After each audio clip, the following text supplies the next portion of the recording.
ضیاء محی الدین کی یاد میں following in the footsteps of Zia Mohiuddin. یہ افتتاحیہ میں ہر مضمون کے ساتھ پیش کروں گا تاکہ نئے پڑھنے والوں کو آگاہی رہے۔ یوں تو اللہ تعالیٰ نے ہر انسان کو زبان اور ہر زبان کو قوت گفتار عطا کی ہے، لیکن ہر زبان میں سحر اور ہر بیان میں اعجاز نہیں ہوتا۔ رونا اور ہنسنا کس کو نہیں آتا، لیکن کسی کے رونے سے موتی بکھرتے ہیں اور کسی کے ہنسنے سے پھول جھڑتے ہیں۔ یوں تو ہر زمین درخت اگاتی ہے اور پودے پیدا کرتی ہے، لیکن ہر زمین سونا نہیں اگلتی۔ اسی طرح ضیاء محی الدین صاحب مرحوم کا منفرد اور اچھوتا انداز بیاں ابد تک ادب کی دنیا میں روشن رہے گا۔ میں ناچیز ضیاء صاحب کی جگہ تو نہیں پر کر سکتا ہوں، but I want to follow in his footsteps. اور آنا گھر میں مرغیوں کا، مشتاق احمد یوسفی۔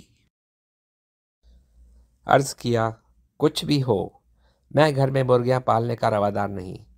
میرا راسخ عقیدہ ہے کہ ان کا صحیح مقام پیٹ اور پلیٹ ہے، اور شاید اس راسخ عقیدے میں میری طرف سے پتیلی کا اور اضافہ کر لیجئے۔ انہوں نے بات کاٹی، پھر عرض کیا، اور شاید یہی وجہ ہے کہ ہمارے ہاں کوئی مرغی عمر طبی کو نہیں پہنچ پاتی۔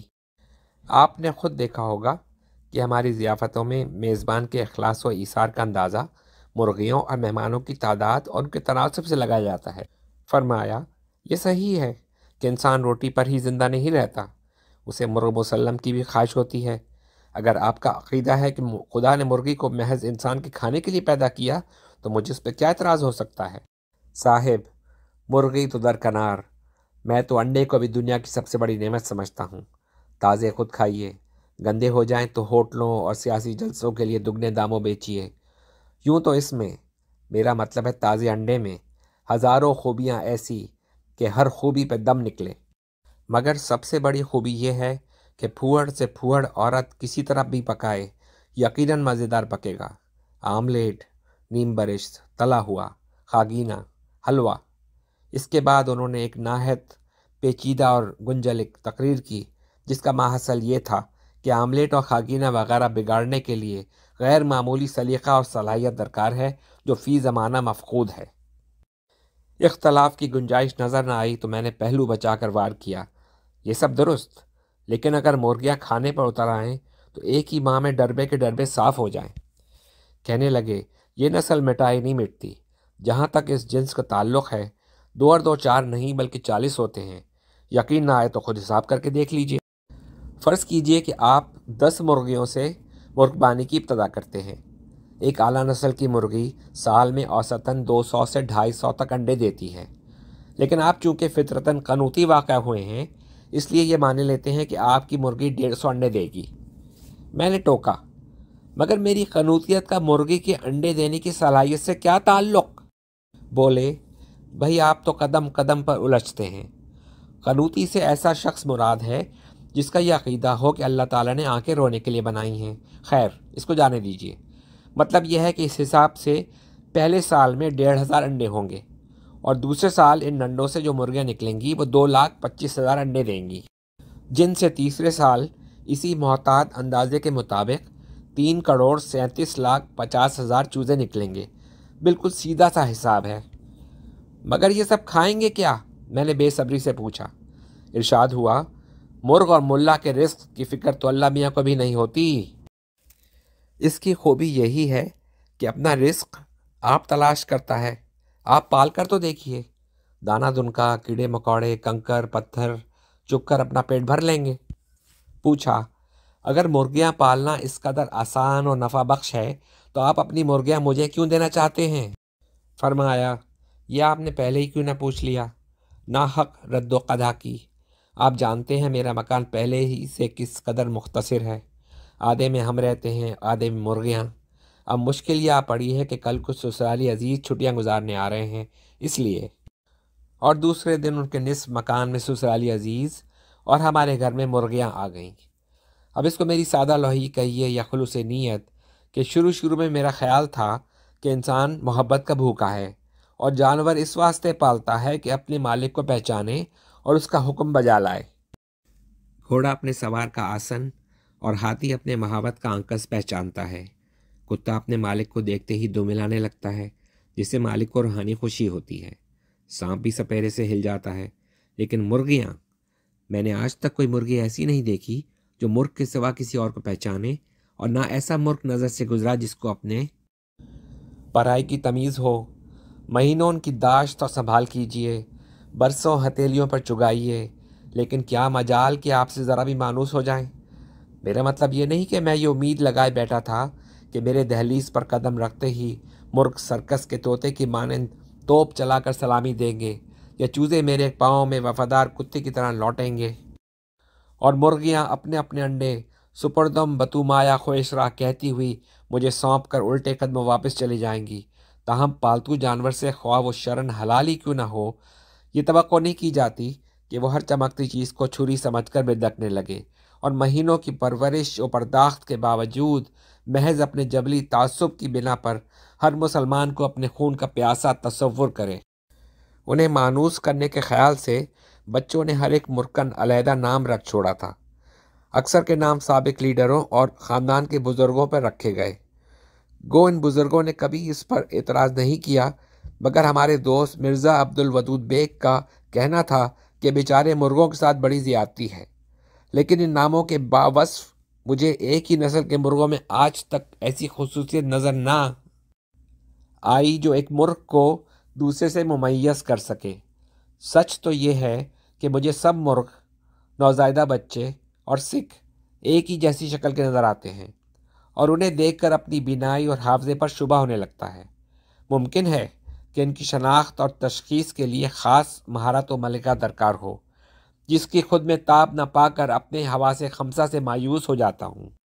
عام خوش فہمی جس میں تعلیم یافتہ اصحاب بالعموم اور اردو شعراء بالخصوص عرصے ایک سے مبتلا ہیں، یہ ہے کہ مرغ اور ملا صرف صبح اذان دیتے ہیں۔ 18 مہینے اپنے عادات و خصائل کا بغور مطالعہ کرنے کے بعد اس نتیجے پر پہنچا ہوں کہ یا تو میں جان بوجھ کر عین اس وقت سوتا ہوں جو قدرت نے مرغ کے اذان دینے کے لیے مقرر کیا ہے، یا یہ عد بدا کر اس وقت اذان دیتا ہے جب خدا کے گناہ گار بندے خواب غفلت میں پڑے ہوں۔ بہر صورت ہمارے محبوب ترین اوقات اتوار کی صبح اور سہ پہر ہیں۔ آج بھی چھوٹے قصبوں میں کثرت سے ایسے خوش عقیدہ حضرات مل جائیں گے جن کا ایمان ہے کہ مرغ بانگ نہ دے تو پاؤں نہیں پھٹتی، لہٰذا کفایت شعار لوگ الارم والی ٹائم پیس خریدنے کے بجائے مرغ پال لیتے ہیں تاکہ ہمسایوں کو سحر خیزی کی عادت رہے۔ بعضوں کے گلے میں قدرت نے وہ سحر حلال عطا کیا ہے کہ نیند کے ماتے تو ایک طرف رہے، ان کی بانگ سن کر ایک دفعہ تو مردہ بھی کفن پھاڑ کر اکڑ بیٹھ جائے۔ آپ نے کبھی غور کیا کہ دوسرے جانوروں کے مقابلے میں مرغ کی آواز اس کی جسامت کے لحاظ سے کم از کم 100 گنا زیادہ ہوتی ہے؟ میرا خیال ہے کہ اگر گھوڑے کی آواز بھی اسی تناسب سے بنائی گئی ہوتی تو تاریخی جنگوں میں توپ چلانے کی ضرورت پیش نہ آتی۔ اب یہاں یہ سوال کیا جا سکتا ہے کہ آخر مرغ اذان کیوں دیتا ہے؟ ہم پرندوں کی نفسیات کے ماہر نہیں، البتہ معتبر بزرگوں سے سنتے چلے آئے ہیں کہ صبح دم چڑیوں کا چہچہانا اور مرغ کی اذان دراصل عبادت ہے۔ لہٰذا جب مرزا عبدالودود بیگ نے ہم سے پوچھا کہ مرغ اذان کیوں دیتا ہے تو ہم نے سیدھے سبھاؤ یہ جواب دیا کہ اپنے رب کی حمد و ثنا کرتا ہے۔ کہنے لگے، صاحب اگر یہ جانور واقعی عبادت گزار ہے تو مولوی صاحب اتنے شوق سے کیوں کھاتے ہیں؟ ایک دن موسلادھار بارش ہو رہی تھی۔ تھکا ماندہ بارش میں شرابور گھر پہنچا تو دیکھا کہ 3 مرغے میرے پلنگ پر باجماعت اذان دے رہے ہیں۔ سفید چادر پر جا بجا پنجوں کے تازہ نشان تھے، البتہ میری قبل از وقت واپسی کے سبب جہاں جگہ خالی رہ گئی تھی وہاں سفید دھبے نہایت بدنام معلوم ہو رہے تھے۔ میں نے ذرا درستی سے سوال کیا، آخر یہ گلا پھاڑ پھاڑ کے کیوں چیخ رہے ہیں؟ بولی، آپ تو خواہ مخواہ الرجک ہو گئے ہیں، یہ بیچارے چونچ بھی کھولیں تو آپ سمجھتے ہیں کہ مجھے چڑھا رہے ہیں۔ میرے صبر کا پیمانہ لبریز ہو گیا۔ دل نے کہا، بس بہت ہو چکا، آؤ آج 2 ٹوک فیصلہ ہو جائے، اس گھر میں اب یا تو یہ رہیں گے یا میں نے بپھر کر کہا۔ ان کی آنکھوں میں سچ مچ آنسو بھر آئے، ہراساں ہو کر کہنے لگیں، مینہ برستے میں آپ کہاں جائیں گے؟ اس جنس کے بارے میں ایک مایوس کن انکشاف یہ بھی ہوا کہ خواہ آپ موتی چگائیں، خواہ سونے کا نوالہ کھلائیں، مگر اس کو کیڑے مکوڑے، جھینگر، بھنگے، چوئنٹے اور کیچوے کھانے سے باز نہیں رکھ سکتے، اور میں یہ باور کرنے کے لیے تیار نہیں کہ اس کا اثر و نفوذ انڈے میں نہ ہو۔ پھر موپسا کے افسانے کا ہیرو اگر یہ دعویٰ کرے کہ وہ زردی کی بو سے یہ بتا سکتا ہے کہ مرغی نے کیا کھایا تھا تو اچنبے کی بات نہیں۔ خود ہمارے ہاں ایسے لائق قیافہ شناس دال روٹی پر جی رہے ہیں جو ذرا سی بوٹی چکر نہ صرف بکری کے چارے بلکہ چال چلن کا بھی مفصل حال بتا سکتے ہیں۔ آپ نے سنا ہوگا کہ کھلی اور بھوسے کی خاصیت اور چوپایوں کی خصلت کے پیش نظر بعض نفاست پسند والیان ریاست اس بات کا بڑا خیال رکھتے تھے کہ جن بھینسوں کے دودھ کی بالائی ان کے دسترخوان پر آئے ان کو صبح و شام بادام اور پستے کھلائے جائیں تاکہ اس کا اصل ذائقہ اور مہک بدل جائے۔ اس سے ظاہر ہوتا ہے کہ اس زمانے میں عمدہ دودھ کی خوبی یہ تھی کہ اسے پی کر کوئی یہ نہ کہہ سکے کہ یہ دودھ ہے۔ ایک اور سنگین غلط فہمی جس میں خواص و عام مبتلا ہیں اور جس کا ازالہ میں رفع عام کے لیے نہایت ضروری خیال کرتا ہوں یہ ہے کہ مرغیاں ڈربے اور ٹاپے میں رہتی ہیں۔ میرے 1.5 سال کے مختصر مگر بھرپور تجربے کا نچوڑ یہ ہے کہ مرغیاں ڈربے کے سوا ہر جگہ نظر آتی ہیں اور جہاں نظر نہ آئیں وہاں اپنے ورود و نزول کا ناقابل تردید ثبوت چھوڑ جاتی ہیں۔ ان آنکھوں نے بارہا غسل خانے سے انڈے اور کتابوں کی الماری سے جیتے جاگتے چوزے نکلتے دیکھے۔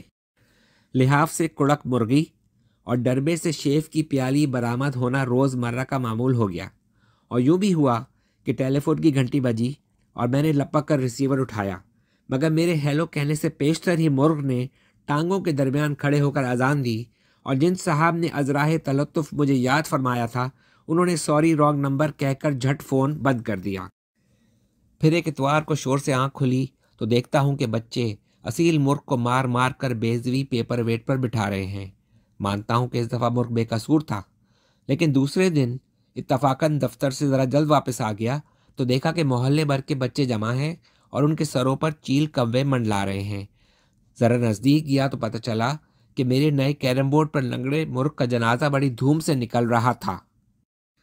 سب بچے اپنے اپنے قد کے مطابق 4 کی ٹولی میں بٹ گئے اور باری باری کندھا دے رہے تھے۔ غور سے دیکھا تو جلوس کے آخر میں کچھ ایسے شرکا بھی نظر آئے جو گھٹنیوں چل رہے تھے اور اس بات پر دھاڑے مار مار کر رو رہے تھے کہ انہیں کندھا دینے کا موقع کیوں نہیں دیا جاتا۔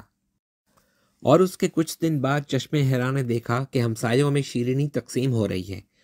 معلوم ہوا کہ شاہ رخ نے آج پہلی بار اذان دی ہے۔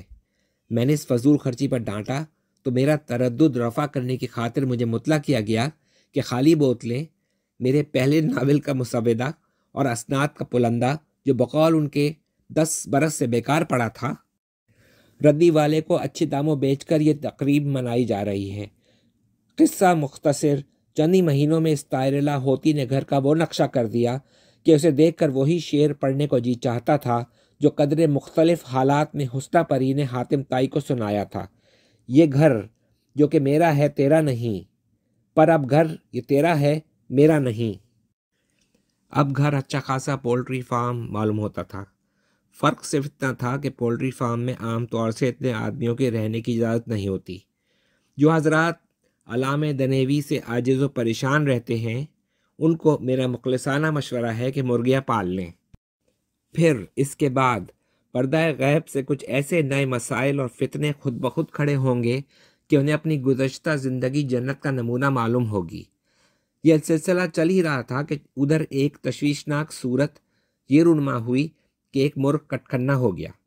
پہلے تو ہوا یہ کرتا تھا کہ جب بچوں کو تماشا دیکھنا منظور ہوتا تو 2 مرغوں کے منہ پر توے کی کلونس لگا کر کھانے کی میز پر چھوڑ دیتے اور لڑائی کے بعد میز پوش کے داغ دھبوں کو ربڑ سے مٹانے کی کوشش کرتے۔ لیکن اب کسی اہتمام کی ضرورت نہ رہی، کیونکہ وہ دن بھر پڑوسیوں کے مرغوں سے فی سبیل اللہ لڑتا اور شام کو مجھے لڑاتا۔